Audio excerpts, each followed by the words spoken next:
Hey everyone, this is Alan Fire back with another Superluminal Stardust tutorial. Today we have yet another dynamic, cool looking FX animation. We're going to be using this Superluminal Stardust plugin for After Effects, a particularly amazing modular particle system. It's very easy to use, yet very complex also, allowing for an endless range of freedom and creative possibilities.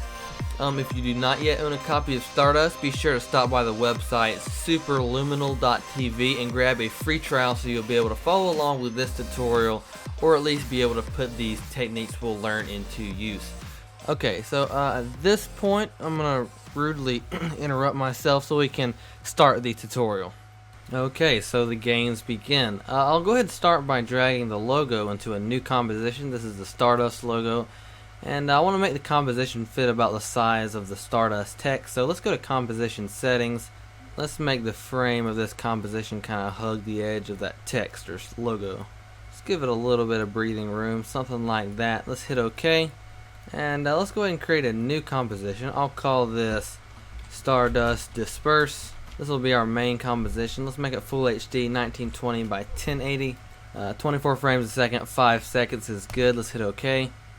And I'll drag this other composition we created originally with the logo in it into this new composition. So let's go back into that logo composition. I'm going to pre-compose this one more time. So right click, pre-compose, move all attributes, and we'll call this Stardust logo. So what we'll do is make an emitter layer for the particles to emit from. So that's what this composition is for, and we'll call this composition emitter.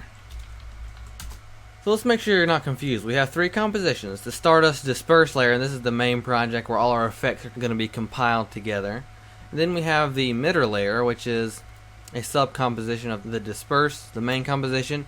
Then inside of that we have the Stardust logo composition. Okay, so let's go back to the emitter composition. And what I'm going to do is create a new solid. We'll call this matte. And I'm going to grab the rectangular mask tool right here. And I'll click, drag, and hold control, just like that. Something like that looks pretty good. You can double click on the mask and resize the whole control. Something like that. And let's add about 75 pixels of feather. So what we're going to do is toggle switches till we see this track matte feature here. And we're going to turn the Stardust logo track matte to alpha matte. So this Stardust logo is only going to exist where the matte exists. Okay, so now what we're going to do is animate the position of this matte layer. So we'll hit P. That'll open the position parameter. And we'll move this to the side. Hold Shift and it'll only move horizontal, just like that. And let's add a keyframe to the position. Let's go about 3 seconds forward and move this all the way to the other side. Remember, hold Shift so it only moves horizontal. Or you can move this parameter here, change its value. Okay, so we have this nice animation. And again, this is going to be the layer that the particles are going to emit from.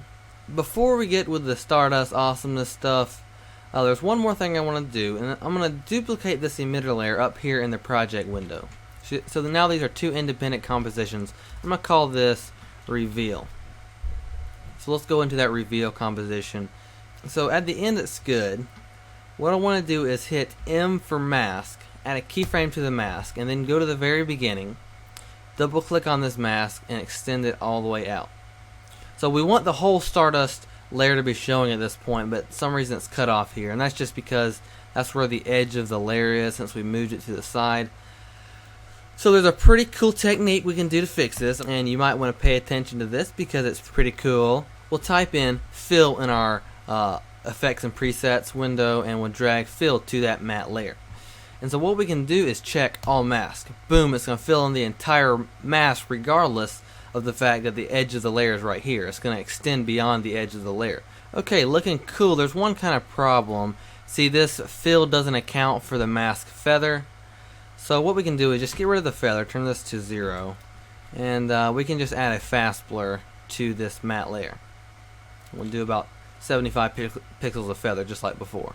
And that's good for the reveal. Actually, it's not a reveal. I mean, if you play it in reverse, it's a reveal, but it's actually like the opposite of reveal, or like hide or obscure. There's probably a better word, but you know, reveal should work. Okay, so let's go back to the Stardust Disperse composition, our main composition. Let's just drag in that reveal composition. So we have two compositions now. We have the emitter composition and then the reveal composition. Okay, So you remember I was talking about that Stardust awesomeness, and well, it's time for that stuff. So what I'm going to do is create a new solid. We'll call this, let's move this to the center here, that's ugly. Stardust. Let's hit OK, and then we'll apply the Stardust effect from Superluminal. Boom. Cool, we got some particles. That's not exactly what we want though. Let's change the emitter type from point to layer, and we want it to emit from this emitter layer. So what we can do is go down here to the layer properties and choose the emitter layer.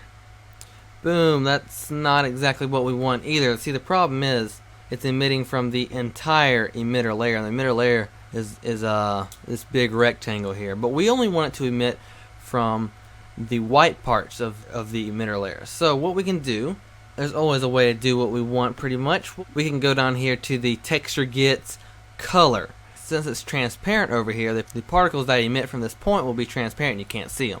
So essentially it's only going to emit from the parts of the layer that have opacity, or that you can see. Okay, so we want to change this layer time sample from current time to on birth. Now I'm going to go ahead and explain real quick what that means. Current time means that the particle can change its color throughout its life based on the color of the point on the layer it was emitted from. Like, for instance, this particle right here was emitted from this white point. Then if that part of the layer becomes black, okay, it just turned black because of the current time of that point that it was emitted from. I hope that makes sense. If it doesn't, well, I'll feel really bad, but that's the best I can do. The on birth means that the color of the particle will be the color of the pixel it was emitted from at birth, and no matter if that pixel changes, it doesn't matter. It only matters about when the particle was born. So this pixel was born on a white pixel, so it's always going to be white, and that's what we want. That probably took a little bit too long to explain that. Let's go ahead and change the particles per second to like 100,000. Kind of a lot of particles, but not too much. Let's change the particle life to about 1 second, and also I don't want any velocity or speed here. So let's turn this down to 0. So you can see here what's going on. It's leaving a trail, a Stardust text trail. So we can make a few more adjustments. What we're going to do is go down here to the overlife settings of the particle, go to the size parameter. Let's just bring this down so when it's born there's no size, and then it just kind of goes down like this. Maybe like that. Okay, looks good. Let's go to the particle properties, turn the particle size down to about 6 and the size random up to about 35. Okay, so let's see what it looks like when we turn on our reveal composition. Let's actually turn off the emitter composition like that. And this is what we got so far. So it starts out with the Stardust text, and the Stardust goes away and it leaves behind this trail of particles. But we want it to look, like I said at the very beginning of the video, more dynamic animation that looks really cool and wavy and luscious. To begin this stuff of which I speak, let's drag in a turbulence node and connect this to the particle node. So now I'm going to explain to you what the turbulence node does. It actually adds turbulence, in case you didn't see the connection there. So what we'll do is turn up the position offset. This is the position turbulence, which is the useful stuff. Let's turn it up to about 400. We've got a noticeable amount of turbulence there. But see, the problem here is that the particle is born with full turbulence. But we want the turbulence to increase over the particle's life. So we can go down here to the turbulence over life parameter. And at the beginning of the particle's life, let's just bring this all the way down. So there's no turbulence at the beginning of the particle's life, and when time increases, the particle begins to be affected by the turbulence. Okay, looking better. Got this nice disperse effect going on here, but trust me, we can make it look a lot better. It looks kind of dispersed, like it doesn't have that nice turbulent, luscious shape, if y'all know what I'm referring to. So there's a few ways we can fix this. First off, if we increase the noise scale, it'll make it a little more visible. So let's turn the noise scale up to about 150.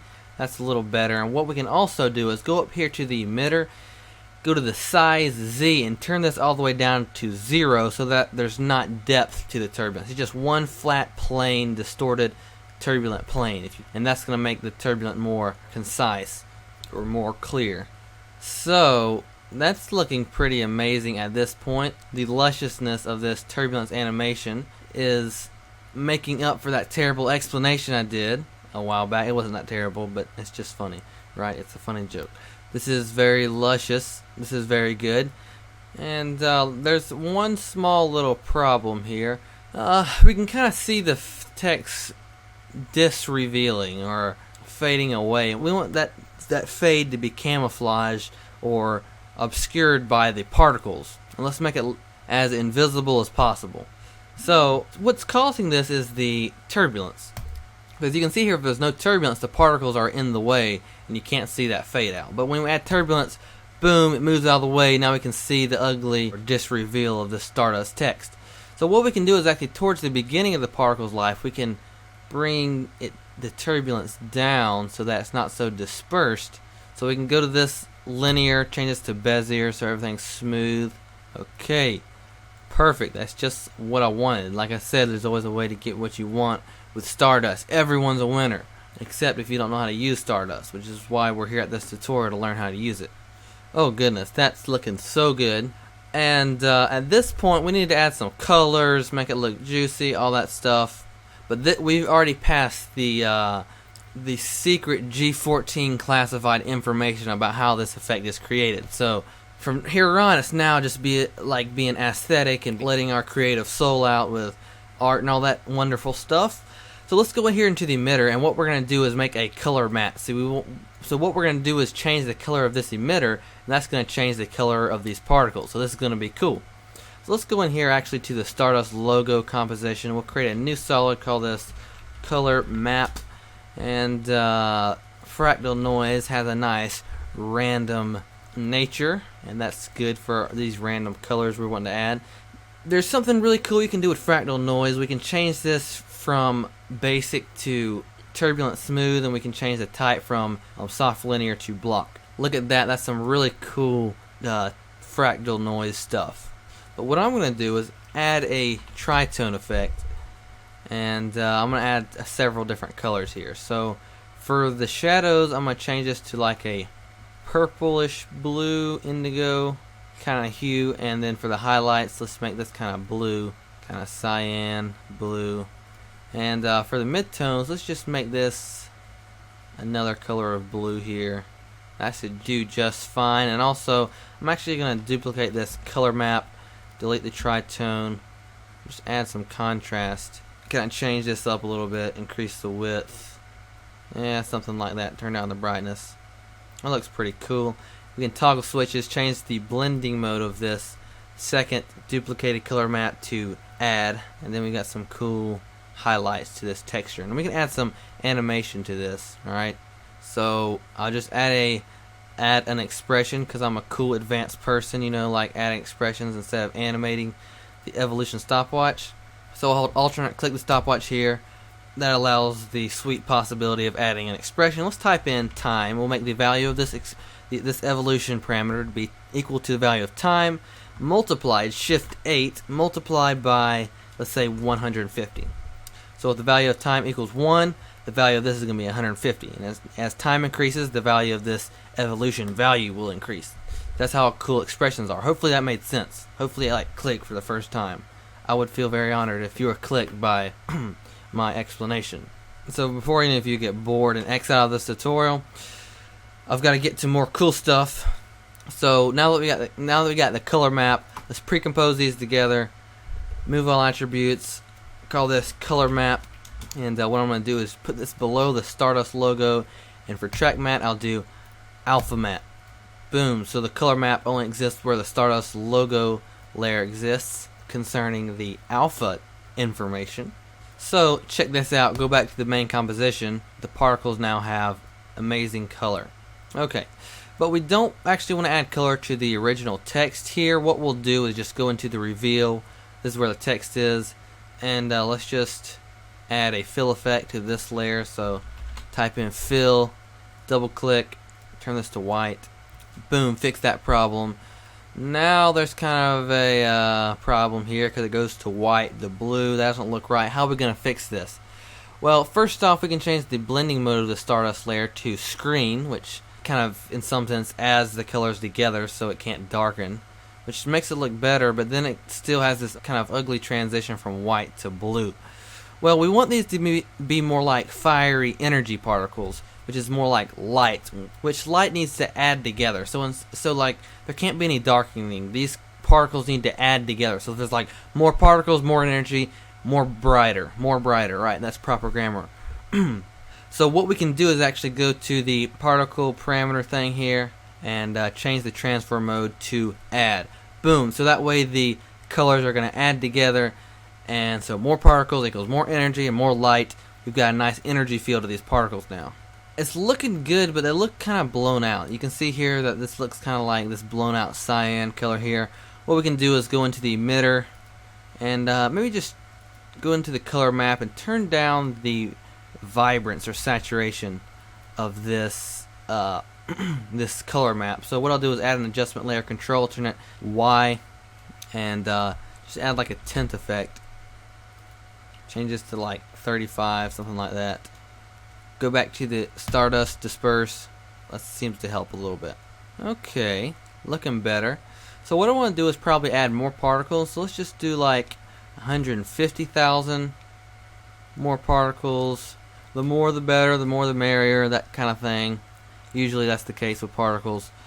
I want to add some particle feather. So let's go down to the particle node, add some feather, about 25 pixels. Great stuff. Great stuff right there. Now there's one kind of problem-ish factor about this scene, which is sometimes we do see kind of small leftovers of the text as it fades into particles. We want to make this, like I said, more inconspicuous, but also since we can't completely hide it, we want to make, while it's here, just make it look better, because we can't completely hide it. So how can we make this look better? What I'm thinking is maybe add some blur to it and also add some turbulence, and that'll make it look like it's dispersing or kind of heat melting away into the air. Kind of blends with the particles much better. So how are we going to do that? This is also G14 classified information that's going to be revealed. Let's go into the reveal. See what I did there? Let's go into the reveal layer and let's duplicate this map. I'm going to turn this on, solo the layer, and I'm going to make this black. What I'll do now is make a white solid, put it under that layer, and so we have this kind of map here. And so this is going to be our blur map. So let's just pre-compose these two layers together, pre-compose, call this blur map. And what I'll do is just add a new adjustment layer, and we're going to add a new cool effect. You may have heard of it. I really like this effect. It's called a compound blur. Now, the reason why this blur is special is because you can define how blurry it is in certain areas of the composition based on a blur map. And that's really cool because there's different amounts of blur in different places. So we can go to this blur layer and choose our blur map. Boom, it's going to be more blurry over here because of the brightness levels of our blur map. Okay, let's turn this down to about 4 maybe. So this is going to make it like melt away much better and less obvious. If we want to add some turbulence, we gotta make another map. So let's just duplicate this map, but we gotta do so in the project so we don't mess up this map. So right click, reveal layer, source, and project, duplicate the map here, call this distortion map. I'll drag this down into the composition. Let's go in here, let's try to do this fast. I'm gonna add some fractal noise to this white solid. What we're doing is creating a displacement map in case any of you guys were confused. And we want to make this part gray so there's no distortion.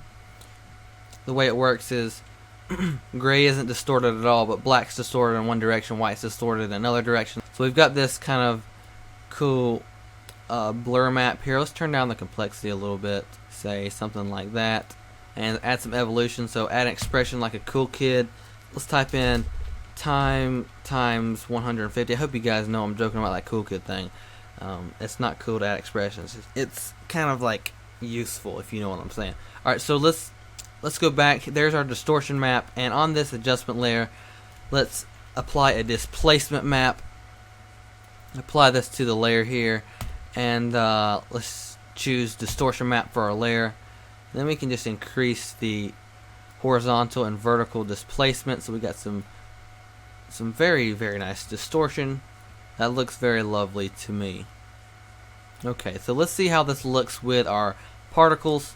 Very nice. We want to be careful about adding too much distortion, because then if you think about it, the distortion actually moves it from behind the particles, and we want the particles to kind of cover the area. So just be careful about adding too much distortion there. Possibly we can just go down and change the size of this distortion map so it doesn't displace in large sections. Yeah, that should be fine. So you can see here that it doesn't displace from behind the particles.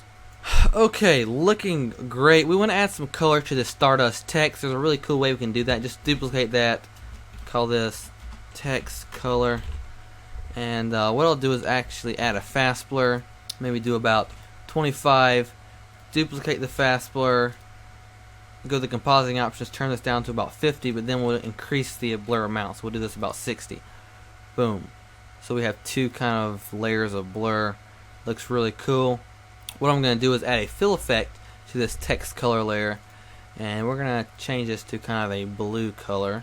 Maybe something kind of like that. Now, I hope you're not getting scared because we're not going to leave it like this. We're going to change the blending mode of this color layer to screen, so it kind of adds together. We got this nice lightsaber glow around our Stardust. And speaking of glow, I'm sure these particles are getting a little bit jealous of that beautiful glow, that beautiful atmosphere of glow around that Stardust text. So what we'll do is add a glow to this Stardust layer. So let's type in glow in the effects and presets, apply it here, and let's make several adjustments. Let's change the glow operation to screen, and let's do our own custom colors A and B. Let's do A is greater than B for the looping, and for color B, let's do kind of a deep blue, and for the color A, let's do kind of more of a cyan, bright color. Yeah, like that. Great stuff right there, man. This glow is also going to kind of adjust the color of these particles, and that should help. Also, before we finish the glow, we do want to add a solid composite because we can't have transparency with glow. It's not going to turn out right. So let's add a solid composite effect and change the background to black. So that's going to make it look better. And let's turn the glow radius up to about, say, 75, like that. Oh, that's a pretty glow right there, man. That looks pretty great to me. There we go. That looks, that looks very nice. So let's go back to the Stardust. Let's make a few last Stardust adjustments. I actually want these particles to kind of rise as they disperse. It gives them more of a wispy, light, dynamic feel. So let's drag in a force node. We can drag in as many nodes as we want. That's the awesome thing about Stardust, is that there's no limit to your combination of different nodes and systems and setups. That's awesome stuff right there, man. love this plugin. Let's turn the gravity down so we kind of have some anti-gravity sci-fi-ness going on. Oh, that's not sci-fi. Like, is it sci-fi for a helium balloon to float? Of course it's not. So this is completely scientific by, making the gravity go upwards. You know what I'm saying? You should get what I'm saying. This is science here. Okay, so minus 180 should be good. That's awesome stuff right there. So I also do want to add motion blur. This is really easy. Just go up here to the Stardust, this first Stardust effect, and go to the render settings, motion blur, check motion blur. That's going to add a much more natural feel, much more natural motion. You can kind of see the vector of the motion and distortion. Motion blur really helps. Okay, that looks great. Looks really great and professional. Last thing we probably want to do is add a camera, add some camera motion here. This tutorial is getting kind of long. We've covered the juice, the gravy, the G14 classified secret information. So now, like I said, we're just having fun. Let's add a new camera. Control, Alt, Shift, C, cool shortcut. Let's go to the beginning here. We can do A for the anchor point, but we have to hold Shift to keep the other parameter. So we'll do Shift P so it keeps the point of interest there. And let's add a keyframe to both of those. And let's go, say, 3 seconds forward. I'm going to actually go to a top view because I can see what's going on better. So what I'll do is change the point of interest to over there where the action is. And the way 2-node cameras work is that the camera automatically orients towards the point of interest. Good, and we can change the position Z first. Probably like that. That should work fine. And then the position point of interest can go something like that maybe. Then I kind of want to move these keyframes after the animation is finished. So, okay, that should be great. Now to make this animation smooth, I'll select all the keyframes, click F9. That'll add easy ease. We could even go into the graph. Here's actually the easy ease button, and we're in the edit speed graph. So this shows the speed of which these values are changing. What I'll do is add a little more easiness to this, and maybe something like that. Great stuff right there. And then we want to just preview and refine the motion of this camera to make sure nothing goes out of picture or anything. Ooh, and I almost forgot about this. We want to make sure that our Stardust text layers are three-dimensional, because if they're not three-dimensional, they're not going to honor the motion of that three-dimensional camera. So we'll toggle switches till we see this 3D button here. Let's just make them 3D so they respect the motion of that camera. And the Stardust is automatically a three-dimensional effect, so nothing needs to be done there. And along with the motion blur, it'd be good to add some depth of field. The depth of field is like the blurriness depending on how far away the object is away from the camera. We go down here to the camera settings and go to the camera options. Let's turn depth of field on. And we can increase our aperture. That'll create a more narrow focus point, so not that much. Let's do about 50, something like that. Now, I'm going to show you how you can control how deep the focus point is, or how far away the focus point is from the camera. So a good thing to do is go over here to the top view, and if you actually click on the camera, you can see the focus distance right here. And we want to focus right here on the kind of center part where it's dispersing. So we just make it just like that. We can actually keyframe this focus distance. So add a keyframe, click the stopwatch there, go to the beginning, and you just change the focus distance.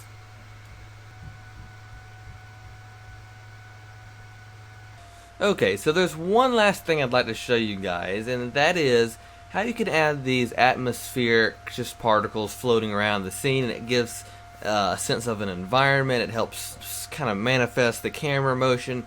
It just adds to the scene, and we can do this pretty easy. Here's how we're going to do it. We also did it with Stardust, and we're going to create a new solid one called these atmospheric particles, and let's just go ahead and apply the Stardust plugin.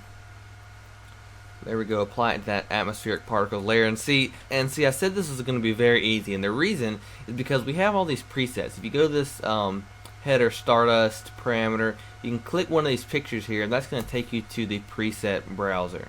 And let's just choose fire smoke category, and we have this option here called bonfire 1 that looks pretty good. Let's click that one and do replace, and there we go. Just like that, we have some kind of atmospheric bonfire particles, and this will definitely really help our scene. I would like them to be kind of blue like the other colors in the scene, so what we can do is just quickly add a tritone, probably the simplest way to do it, and just change this mid-tone color to something kind of more blue. Just like that. And let's not forget to also add motion blur. So render settings, motion blur, turn it on. There we go. Okay, yeah, those environment particles should definitely help add to our scene. So the last thing we have, we had in the original example were these kind of blue background gradient. It also gives the feel of an environment. Basically, these are just 3D layers with circular masks on them with a lot of feather. It just gives a nice blue shade in the background. Okay, I believe we're finished. We've definitely covered a lot of material today. I do truly hope this was a productive and beneficial use of your time. I also hope you have a better understanding of how Stardust works and how you can be creative with it. Okay, I hope you guys take this knowledge out and do some awesome things. My name is Alan Fire, and I will see you next time. Thank you.